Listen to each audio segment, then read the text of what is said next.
제목 우물의 시간. 왜 밤엔 물을 금했나. 밤 11시 한밤중엔 우물가에 가지 말라 귀신이 지킨다. 이런 말 들어본 적 있어?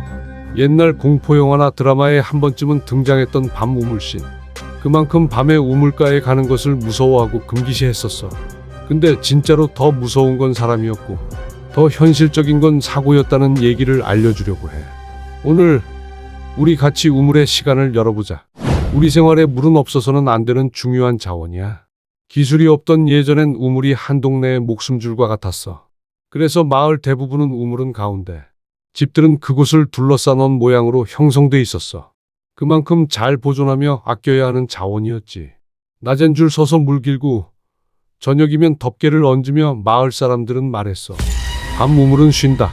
그리고 우물 덮개 옆에는 도래비 같은 돌기둥, 그리고 금기 한 줄이 꼭 적혀 있어.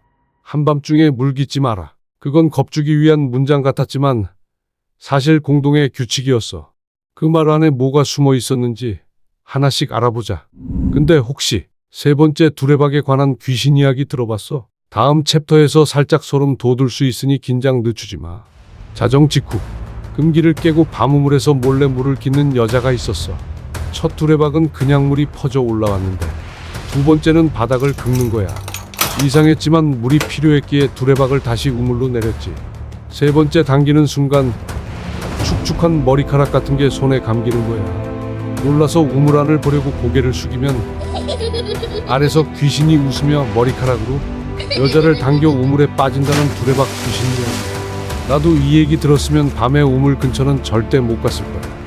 근데 이건 과학적으로 줄의 섬유와 이끼, 밤의 착시가 만들어낸 공포였지. 이런 괴담은 사람들의 상상에 불을 붙여 밤 우물을 더 무섭게 만들었어. 하지만 이러한 괴담의 메시지는 명확해. 더 숙이지 마. 더 들어가지 마. 그 한 문장이 추락 사고를 막았어. 달 없는 밤, 우물에 젖은 돌문턱은 생각보다 미끄러웠어. 우물 두레박줄은 축축해 손에 잘 감기고 우물 가장자리는 낮고 미끌거렸지. 아이를 업은 채 밤에 물을 깃다 발이 미끄러져 우물에 빠졌다는 구전도 있어. 그러니까 밤 우물 금지는 안전표지판처럼 위험 시간대 접근 금지라는 선명한 뜻을 가졌지. 규칙을 어기면 뭐가 깨질까? 그 첫째는 아까 말했듯이 몸이었어. 그럼 그 다음은 뭐가 깨질까? 이번엔 물 자체가 흔들린다야. 우물물은 밤새 가라앉아야 맑아져. 낮 동안 떠다니던 흙먼지들이 침전될 시간이 필요한 거지. 근데 한밤에 퍼올리면 바닥을 건드려 계속 탁해진 물이 되는 거야. 그럼 다음날 아침 첫 물로 밥하고 차 끓이는 온 동네가 피해를 봐. 그래서 생긴 게 시간과 순번. 저녁 이후 금지, 새벽 첫 물은 순서대로.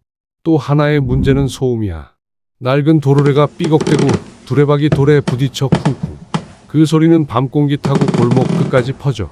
밤엔 소리가 더욱 커지게 마련이야.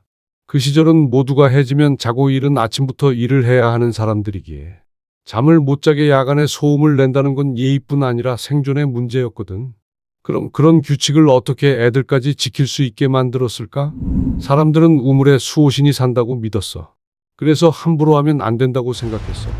그래서 수호신이 잠든 밤에 덮개를 열고 들여다보면 얼굴을 빼앗긴다.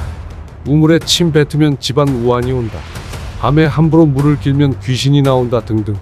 이런 말들로 위생 질서 안전을 지켜나가도 있었던 거지. 신앙은 경계는 함부로 넘지 마 라는 규칙을 만들었고 무서운 이야기로 감싸진 이 규칙들은 어린아이들에게도 통할 수밖에 없었어. 그럼 지금은? 우물 없어졌는데 이 금기 어디로 갔을까? 공동우물은 사라졌지만 규칙은 아직 살아있어.